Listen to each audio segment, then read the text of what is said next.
Hey friends, let's have a chat about SPAT. So, some of you were not with us when we first learned SPAT, and I want to kind of go over that a little bit and make sure we all know what it is and why we do it and that sort of thing. So what SPAT is, it is a way to analyze the prompt. So that is the situation and directions of a writing prompt that tells you what you're writing about, what you should write, what you need to include, who's going to read it, all of that stuff. So this is a way to kind of, what I told my kids, it's a way to dissect it and kind of take it apart and look at all the pieces and see what is expected of you. So here's the main thing. So S stands for situation. Okay? And it always starts with, it has recently come to my attention. Okay. And let me move this over because I'm running out of space. There we go. So it starts with, it has recently come to my attention, and then you kind of fill in the rest. P stands for purpose. And that is, that could be one of three things. You are either, your purpose is to possibly argue, it could be to inform, or it could be to narrate. And narrate we're going to talk about in just a minute, because there is a question on your packet that is a narrative and it's confusing, and I'll explain that. A stands for audience. So that's basically who is reading it. And the reason we need to know that is because you want to know who you're appealing to. What I like to say is, if it's a letter to fourth graders about coming to the middle school next year, then you need to speak in a certain way that is going to be different than if it's an argument to the principal about trying to get her to let you leave school for lunch. So you're going to talk in different ways, you're going to use different language, and you need to be aware of who's going to read it. T is for task. Okay? And that is what kind of essay. So that can be things like an email, that could be a letter, it can be an article, things like that.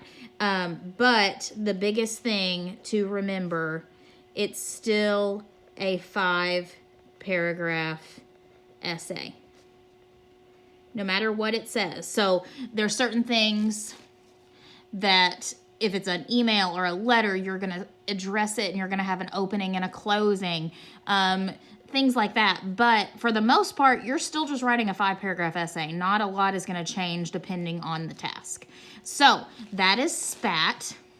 And I am going to move over to the packet now at numbers 3, 4, and 5 to give this a little practice. So this is your situation and direction. So this right here is a prompt. And then you've got SPAT down here. Notice I gave you extra lines for S because it is the longest part, because it does start with, it has recently come to my attention. And then the thing that we have practiced a whole lot is abbreviating that. So on your pre-write sheet, you could do IHRCTMAT.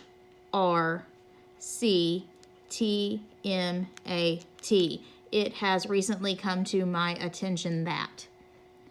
And then that's an easy way to abbreviate it. But then when you write it in your full essay, you won't abbreviate. You write it all out. So it has recently come to my attention that something. You've got your purpose, your audience, and your task. So remember, purpose is going to be either argue, inform, or narrate. Audience is who's going to read it. Task is what kind of thing you're writing. So let's go ahead and read our situation and directions. Your school is planning to hold a spring carnival to raise money for school field trips. The food, rides, and games are designed to attract families with children and younger teenagers. Each class has been given a responsibility for planning the carnival. Your class has been asked to look into the different kinds of advertising that can be used to publicize the event. Before they can make a recommendation, everyone in your class needs to know about the types of advertising available and the costs and benefits of each. Write a presentation for your class explaining the different kinds of advertising that could be used to let people know about the carnival. Compare and contrast the costs and benefits that each kind of advertising provides. Okay, so what you would be doing in this is looking at a bunch of data about advertising, things you can do to advertise for something, how much it's going to cost, what it would look like, what you get for certain amounts of money, that sort of thing. And you are going to explain to your class, okay, we could do this one, we could do that one, this one's going to look like this, and it's going to cost this, but then this one will do this, and you show all the differences and the similarities between them. Okay, so your school is planning to hold a spring carnival to raise money for school field trips. Now, here is the thing. What I highly recommend is save your situation for last, because you might need to adjust your situation to match your purpose, your audience, or your task. So let's go ahead and do those. Purpose, like I said, is going to be either argue, inform, or narrate. So if you're arguing, you're going to be picking a side and arguing for something. When there's going to be a group of other people that disagree and believe a different side. Inform is the same thing as like explain. It's where you're just giving information about something. And then narrate is where you write a story, you write a narrative. So this says, so you're writing about the spring carnival. So your class has been asked to look into different kinds of advertising. Your class needs to know about the types of advertising available and the costs and benefits of each. So you're going to be writing about types of advertising, costs, and benefits. So let's look at directions and see if it tells us anything about how we'll be writing, like our purpose. Write a presentation for your class, and I'm going to mark this. Explaining. So explain and inform are the same thing. It's where you're just giving information. So you are explaining, you're just giving facts. You're not picking a side about anything. You're giving straight facts. So your purpose here is to inform. Okay? So that's something you got to recognize is it might not say inform. It might say something like explain. And that's the same thing. Then we've got audience. So who is going to be reading it? It says write a presentation for your class. Okay, so I'm not going to put your class because who is you? It's you. You wouldn't say your class when you're talking about your own class. You would say my class. Okay, and then your task, what are you writing? You're writing a presentation. So I'm going to mark presentation here. And again, remember, presentation does not mean anything crazy. You would probably eventually put it on maybe a poster, the highlights of it, things like that. But regardless, you're still writing a 5-paragraph essay about it. So now it's recently come to my attention that and then you have to think, you just kind of look up here and figure out what is it that I'm going to be writing about? What is it that I recently found out about what I'm going to be writing about? And basically, I've recently come to my attention that it's up to my class to look at the different kinds of advertising and that everyone needs to know about the types of advertising available. So, but here's the thing. What I know a lot of you tend to do, it's recently come to my attention that you guys will say your class or your school. You wouldn't say that to someone else because it belongs to you. You need to change that pronoun to my. So it's recently come to my attention that my class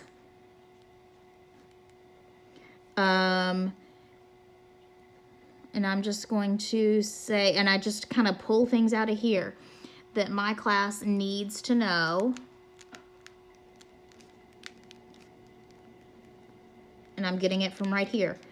It's recently come to my attention, my class needs to know about the types of advertising available for our spring carnival. So about the types of advertising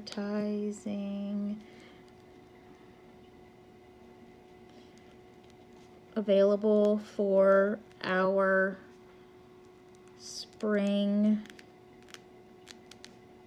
carnival. And I'm good leaving it right there. You don't necessarily have to say costs and benefits. That's just something you need to know when you write it. So that means the very first sentence, the S for your situation, this sentence is the very first sentence of your entire essay. So the very first sentence of your whole essay is, it has recently come to my attention that my class needs to know about the types of advertising available for our spring carnival. And that's the SPAT for it. And now you know, and here is the other tricky thing. This prompt confuses a lot of people because everyone starts trying to argue and tries to pick one of the types of advertising and argue for it, but that's not what it's asking. It's wanting to know about all of them and give all the details. When you compare and contrast, you say what's the same and what's different about all of them. It's not deciding one is better than the other. So that's SPAT. But before I end this video, I do want to talk about number 4 really quick. That's probably the one thing that I've gotten the most questions about since we've been out.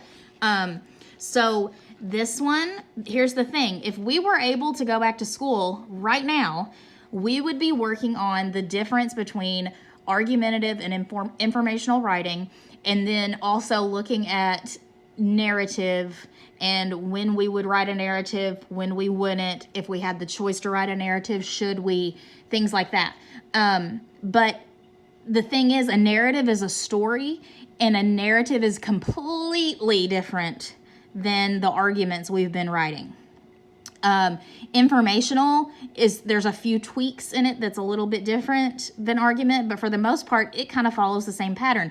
Narrative is a whole other ballgame.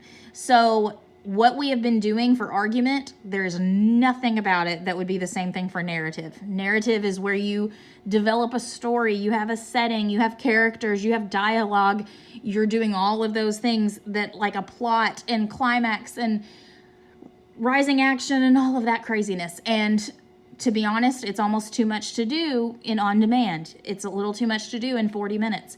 And you probably shouldn't do it if you have the choice. But SPAT is going to be completely different for a narrative as well. So the biggest thing is, you would never start a narrative with, it has recently come to my attention. That sounds dumb. You would never start a story that way. But let's just take a look at this SPAT. So have you ever seen a photograph of a grandparents? I think that should probably say grandparent. I am so sorry. Or older individual when he or she was your age. The photo is probably from a special occasion, a holiday, a trip, or an important event. The photo captures one moment in time, but there is always more to the story. The story behind the picture would be fun to know. Sadly, what happened before and after the click of a camera is often lost in time. Think of a photograph that someone took of you or one you would like to have taken. Describe the photograph using specific details for a future family member. Tell the story behind the photograph. What happened before and after that moment in time when the camera caught the image. I love this prompt. I think it's a really cool narrative prompt. And before we jumped into SmackDown, I was going to use this to write an actual narrative with you guys, and then it just didn't really work out with all of this. But regardless, at least we get to look at the prompt. So obviously, I'm going to, right here, I'm going to do this. Tell the story. That right there is your clue. That tells you right there that your purpose is to narrate. Because if you're telling a story, you're telling a narrative. And then it says for a future family member. So that's who your audience is. A future family member. And that to me sounds like someone who isn't born yet, I guess. But we've got our audience. Our task is a narrative because it's a story. So that's done. But here's the tricky part. Situation is basically, you're basically doing a situation, but it doesn't become the first sentence. For a narrative, your first sentence needs to be a good hook, no matter what. And in this case, it just wouldn't be. So, for situation, you legit just do the situation. So it would just be tell story behind a photograph. And that's really all you have to do for this one. Like I said, if we didn't have this crazy hiatus, then we would be working on this stuff and we'd be able to clarify it a little bit more. But until that happens, we are doing it this way. And then hopefully this last one, you guys can knock out of the park because, hint, hint, the purpose is argue. And we have worked that into the ground. You know how to write a spat for an argument, and especially my new friends, hopefully we've done it enough that you've now figured it out. So all I'm going to do for you is give you that, and I think that should be enough for you guys to jump on and get number 5 done on your own, and knock that out of the park. So hopefully this clears up SPAT a little bit for some of you that joined us a little late. If you weren't paying attention in class and you're like, crap, I didn't pay attention when she taught SPAT, here we go. Hopefully this helps you out. All right, friends, stay healthy. I love you. Bye.